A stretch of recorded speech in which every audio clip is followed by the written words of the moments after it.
Hi guys, welcome back to Origami Twist. My name's Jen and surprise, today is craft room tour day. I'm so excited after that giant declutter and purge and video I made on purging system. I'll link all of it below so you can go and check it out if you're in a decluttering mood. And this is my after and I am so excited.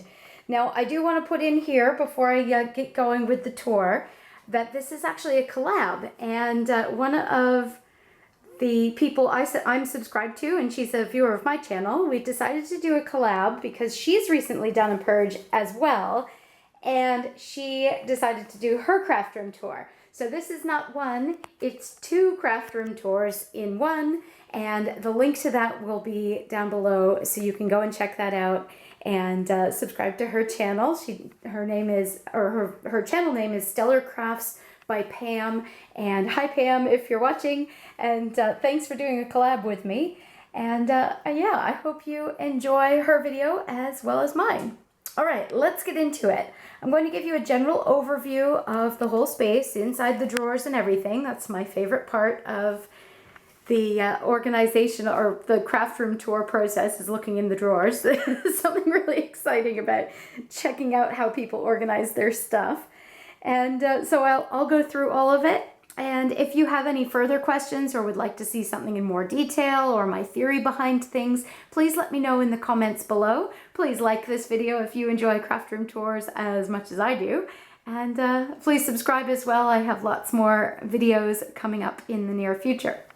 Okay, let's start on top of the bookcase. This whole bookcase that is sitting on top of these two drawer systems, these are sort of like metal filing cabinets, but for like a commercial space.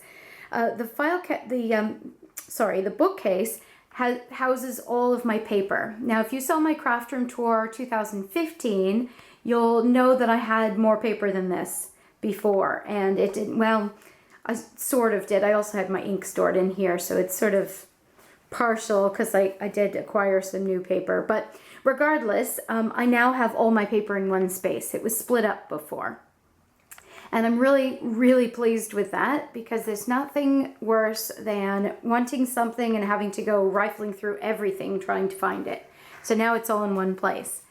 Now up top, I've got my Project Life stuff all together. This one box now houses all my Project Life stuff because of my declutter. I got rid of a lot, which makes me really happy because now everything in there is something I love and something I plan to actually use, or at least use for inspiration and then move on to someone else.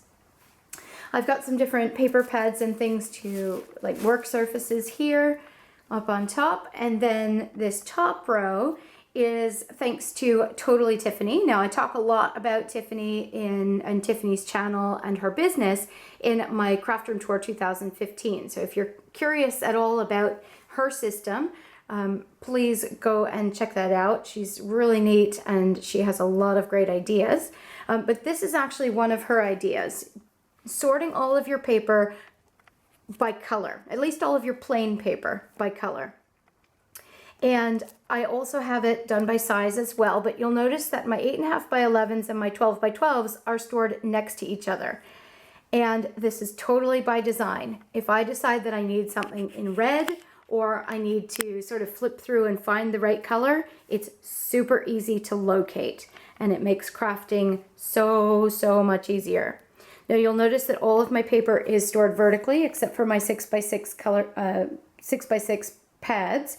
And the reason for that is that if I want a specific color, most of the time I've only got 1 or 2 sheets of the same color.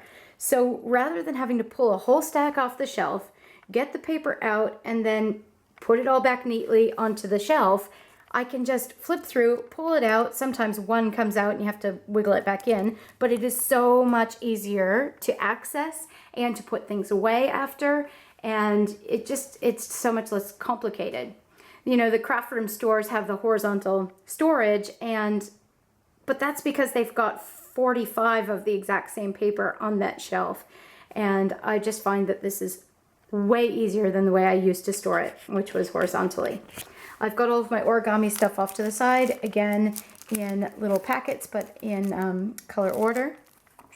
Inside the color order, I know some of you are probably going, but what if I've got paper from different companies?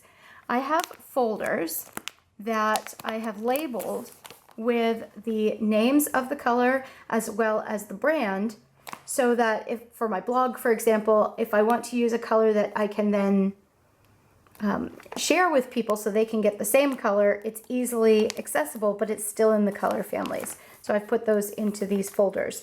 If you're in Australia, like I am, I bought those at Kmart. It was a while ago, so I'm not sure if they still carry them, but a lot of companies sell these 12 by 12 pouches. Or you could even use a manila folder, to be honest. It's just something to keep them together and labeled. Okay, and then further down you've got white, black, neutrals, etc. This is plain paper that is like printer paper weight, and I use this a lot for my videos with origami. And then all the way to the right, I've got specialty papers, so watercolor paper and specialty photo paper, that sort of thing. On the bottom, whoops, sorry, there's a strap to my camera. On the bottom, I've got all of my patterned paper. And that's organized in a couple of different ways. Again, it's very similar to Tiffany's system, and I have them by topic. So if I'm scrapbooking, like I do a lot of nature type scrapbooking, especially my husband is he's an extreme sports enthusiast, and so a lot of the time I'll be pulling out, you know, paper for nature to scrapbook stuff for him. Old-fashioned and domestic. I like holidays, meaning going on trips, so Disney World, etc., and that sort of thing. So that's all organized like that. And this is just on a piece of, you know, like that's the back of a paper pad. And I've made the little tabs out of some scrap paper. So if you're purging and you're getting rid of scrap paper, make your little tabbies first before you get rid of your paper. Let's see, here I've got all of my patterned paper that's color themed, so polka dots and stripes and whatnot. I go with the dominant color, so it doesn't always, like this one has multiple colors, but I put this in the pink section, even though it's got other colors in it. I go with the color that I'm likely to use. So again, that's totally up to your personal taste as far as what goes in what section. It's just so you can find it again, really. I've got some plain paper here, but that's for a specific project. So again, it's organized together. And then paper pads. My rule with paper pads is once I have used the themed stuff enough that I'm down to paper that, you know, I might use one sheet for one project rather than using 10 sheets for a scrapbook, for example, then I'll break it up and put it into this system over here. But until then, I like to keep it together because they're intentionally coordinated. So love, love, love this blue citrus stack I bought over Christmas, DCWV. Got that at Michael's in the States while we were on holidays visiting my family. Love that stack. Okay, to the right I've got 12 by 12 sticker sheets as well as templates and stencils. And I store those with my paper because they're skinny like paper and similarly shaped, obviously. 12 by 12 stencils are 12 by 12 size. So all of that is just organized in there because it fits really nicely. And I have found that's easy access as well. When I'm, you know, going to craft, I can just spin around, grab a stencil, use it, put it away. I've got some 6 by 12 paper a friend gave me a few years ago, and I'm slowly working through it. I use this a lot for my YouTube videos because they're, you know, it's cut down to size. Once these are gone, however, I will probably keep all of my papers in 12 by 12s, so I'll probably just remove that and it'll be a nice open space. Or I might get more paper, you never know. Up here I've got some chipboard scraps, and underneath is 6 by 6 paper pads. Now you'll notice I don't have those vertical, and the reasoning for that is when I use 6 by 6 pads, I tend to pull the whole thing out and just flip through it. They're not organized in any particular way because it's a short stack. It works for me. If you've got a lot more than that, storing them vertically might make more sense for you. And then some just photo paper, which I use for crafting a lot. Okay, there's the paper section. Now I'll get into the drawers in a minute, but before I do, we'll come over here and have a look at the top of this desk. Now, my theory on organization for craft spaces is to have as much open space to work on as possible. When I craft, I make a massive, massive mess. And it's nice to have that space so that you can place something over on the table and then put something else over here and spread out. So therefore, having all of this stuff on top of the desk is not my ideal situation. However, I have a fairly small space to work with. I just have this big desk and of course the cabinets and bookcase, and that's my whole space. So I've had to compromise a little bit when it comes to having things on top of the desk. At some stage, if I have a bigger space, I will definitely be removing that from the top, as I prefer to have a big open space. Now, not everyone feels that way, and so, you know, if this works for you, that's what matters. It's what works for you, because you're the one doing the crafting, you know? So, yeah, with that, that's my philosophy on big open space.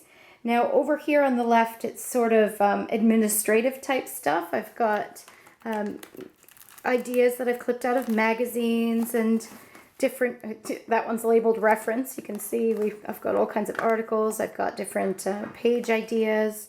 That's pagemaps.com. It's a great website. And underneath I've got my color and my stamp catalogs and die cutting catalog. Now, I have videos on my old system. I'm still using the same system, but the items that are in the system have totally changed. So if you'd like to see that once I update it, I haven't updated it since the purge, but I will be doing that shortly. Please let me know in the comments below.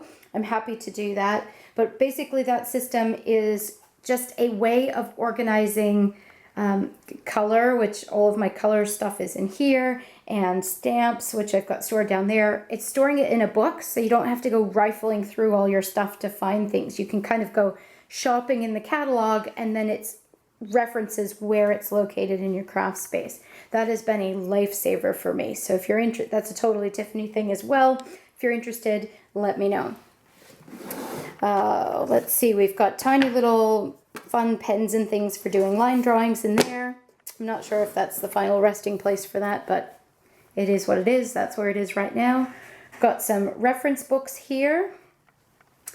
And my Big Shot is stored up here. And the reason for that is that I've got a nice clean space in front of it. When I'm ready to use it, I pull it off, use it, and put it back. So fast. And it makes, having it right out like that makes it so I use it more often. And I used to have it on top of a set of drawers down here on the right. That worked great as well, because again, I could just pick it up, put it on the table, put it back down again. So my craft room is all about functionality. Just about all of my organizational life is about functionality. That's the magnetic platform that goes with that, and it is magnetized to the little shelf there. Scrapbooking stuff underneath, works in progress. I've got my scoreboard here. If any of you have this, you know how frustrating it is to store, but it's working right there for now. So, and it's easy to get out as well. Oops, sorry, move the chair. I love this. I did this just after I did the purging. It is an organized system for all of my scrapbooking works in progress. And I've just basically sorted everything out and put it into plastic folders so that when I want to work on one particular project, pull it out, use it, and put it back after. Then when I'm done, I can get rid of all of the excess. And up top, I'll actually pull that down in a minute, but over here I've got color. So we'll do the drawers first. I still have all of the Stampin' Up! Stamp pads from a couple of years ago, and I've got them all organized and stamped onto little color reference charts, as well as having them in the color catalog. And I've organized them slightly differently than I used to. They used to be in the Stampin' Up! Color families, and now they are organized by rainbow order. So pinks and reds. It's kind of boring, but you get the idea. Oranges, yellows, and greens. We've got blues in here. A lot of Stampin' Up! Blues. and then purples, grays, and browns, and that sort of thing in the back. Up top, I've got other brands of ink, and I've got Distress ink. Now it's 4 deep, and that doesn't bother me at all because it's all in the color catalog. So if I want to reference a particular color, I've got it stamped out so I know what it looks like stamped as well, which is another benefit of the color catalog. Got chalk ink and brilliance ink and Stamp and Scrub, which is the cleaner. Some Close to My Heart stamp pads down there. And the last 2 sections are more about artist mediums. So we've got Mod Podge, we've got gesso, we've got more Mod Podge, etc. Gel medium. So different things that you might mix with color. And all of my go-to basic blacks. So StazOn, Memento Tuxedo Black, Stampin' Up! Black, and some different like Kaiser cardstock fan deck, and Close to My Heart fan deck, as well as some color swatches that I made with my Stampin' Up! Inks. It's been very helpful. All right, I'll pull that down for you. This is a Close to My Heart box, and it has all of my creative colors. So things like color sprays, pigments, stickles, liquid pearls, watercolor pencils, and all of my Stampin' Up! Re-inkers all in one place. I've also got Pearl-Ex in here in old and new packaging, and the color reference chart for the Pearl-Ex as well. Now I will be doing a video on Pearl-Ex pigments, so if that's something you're interested in, it's coming up soon. Not much to say about that, except that when I'm using these products, I like to be able to pick and choose, so they work great having them in a box. Again, it's all about functionality. And Tiffany has a slightly different way of storing this. However, she caters more towards people who have a lot more than I do. And I used to have a lot more than I do now, and so I used her systems for that in the past, but now all of it fits in one box. So that's what I do, keep it all in the same box. All right, so I've showed you the paper as well as what's on top of the desk. Now let's go into the drawers, and then that will be the whole thing. Now I've set this up again for functionality, and I have a lot less than I used to. I used to have another entire stack of that, and then I had boxes with scrapbooking stuff, and I've changed how that works. So I think I'll start on the right-hand side and go through these little drawers. The top drawer is my Versacolor cubes, and if you're wondering what the swatches of that look like, I actually have a video of that, so I'll put that either in the upper right-hand corner or down in the description box, so you can check that out. This is one of 2 brad drawers. Again, I've actually changed up the way I do it because, again, I have less than I used to, so I'm just putting them all in one place now. And looks like I need to stick that down better, but more brads and sequins in there as well.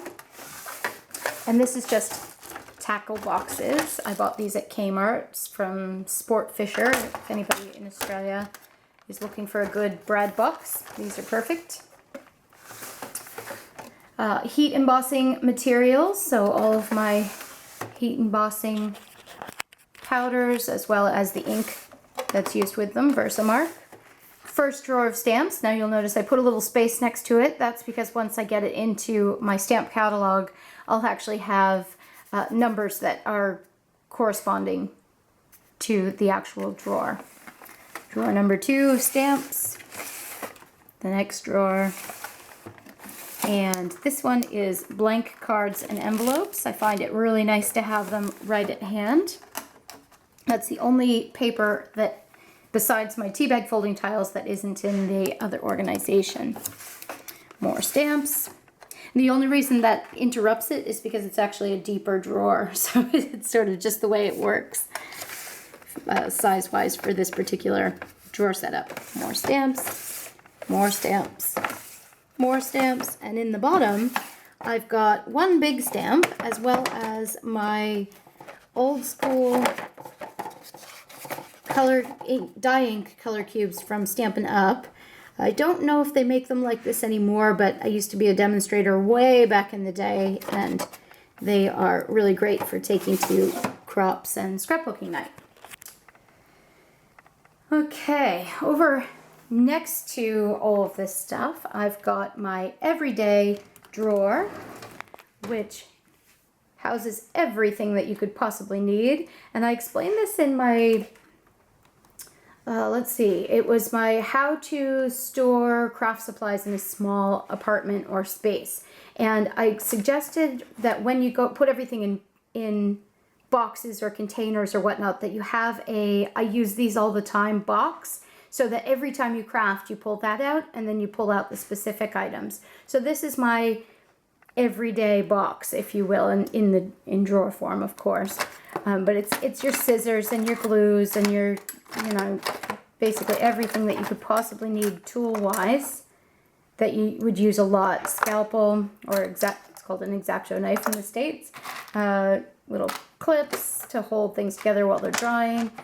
Trimmers. I've got an envelope punch board back there, a Stamp-O-Majig, some rulers, that sort of thing. Things I use on a regular basis. The next drawer is embellishments. And again, last year I used to have these in these kind of drawers, all in color coordinated and topic coordinated, but I have gotten rid of a lot, and therefore it's all in one drawer. And it's divided into little stickers and jewels, washi tape, die cuts that are like pre-cut from, like those are Kaiser Craft ones. Let's see, some Australian ephemera. Stamps. I think stamps are really fun to use with decorating. Got some chipboard. In the back we've got some decorative brads, things like that. Some photo corners back there. Stampin' Dimensionals. Just a bit of everything. And now the next one is alphabets and flowers. My friend Emma was cleaning out her craft room, and I did not have any thickers or anything, and she either gave these to me or sold them to me for a song. So these are just great to have for scrapbooking, and it's been really neat to have a play with them. So alphabets, I have my quote sticker collection here. I love stickers. Some days I wonder if I just have stickers because I like them, and not to use. But I do. They're there. We'll see. It's one of those works in progress in my life. And some flowers in the back there, and some twine and that sort of thing. Anything that didn't quite fit or didn't quite work with the embellishments drawer went down here. So it's all decorative stuff all together. Again, functionality. They're all in the same general location. So if it's not in there, I check down here. We're done. Makes it really easy. The only exception to that for me is stamps. I've got some here. I've got some here. But with that, I actually have it all organized in the stamp catalog. So with the way that I access them, it doesn't really matter that they're separated because I access them through something that's all combined. Now, work areas here. In order to get to my markers and glitter, they're right here. And so all I have to do is turn. I can pull the whole box out. Again, these are a Kmart find, guys. They're bamboo boxes that I got in the kitchen section. They are fantastic. I've got them all over my house now. And especially great for organizing like makeup supplies, because they look really nice, but they're relatively inexpensive for what they are. So markers are all organized, and I did a lot of purging of my markers, so every time I open this drawer, it makes me happy. It's great and easy to access and use. Die cutting and embossing underneath, and it's pretty self-explanatory. It's all in the same drawer. Again, I have these in my color catalog, stamp catalog, die cut catalog, so when I need a particular image, I'll go there because it's all cut out and I can see what it'll look like on the page, and then come here to find it. So the fact that they're all stacked doesn't matter one little bit. And then the last section of my stamps are down here. These are all the ones that are in sets, close to my heart in the front, and then Stampin' Up! As well as other ones that I've stored in DVD cases. If you'd like a video on that, please let me know. Stellar Crafts by Pam also has a really great video on her stamp storage. So if you're interested in that, that's over on her channel. And yeah, this one's pretty self-explanatory. Again, it's the same. I use my stamp catalog, and they're all numbered, so they're really easy to access. I just got these in December, so excited to use them. Haven't even tried them yet. These are the Tim Holtz pad things that apply ink. I've also got my stamp blocks for unmounted stamps. So those are easy, again, easy to access. I just put it up on the table when I'm ready to work. And there we go. All right, one more section and then we're all finished. We've got punches. I love my punches. They're so much fun to work with, and it's nice to have them all in one place. Again, also in the die cut section of my catalog. Got a few more punches in the front, and in the back is just brushes and applicators. And part of the reason brushes and applicators is in that drawer is because the paint is in that drawer. So again, they're really close together. This is adhesives and my Xyron sticker maker and gloss spray and all of that kind of stuff. It's all sort of extended everyday use kind of stuff. You know, got double-sided adhesive. And as I said, the paint's down the bottom because I don't paint very often, but when I do, it's easily available to me and in a nice neat container to pull it out and work with it. It's also stamp cleaner in there with the adhesive. All right, that's my whole craft room. I hope you enjoyed going through that stuff. I hope you got some ideas for your own space. And again, if you'd like any other information about anything else that I've got here, how I did the purge, that's all in the description box below. There are tons of videos, or I shouldn't say tons. There are a few videos on that. If you want to see last year's craft video, that will be linked below as well, so you can see the difference a year has made and a good craft purge session has made. Please check out Stellar Crafts by Pam and her video as well, and I hope you guys have a really, really good day. Happy crafting, guys, and we'll see you on Wednesday. See ya.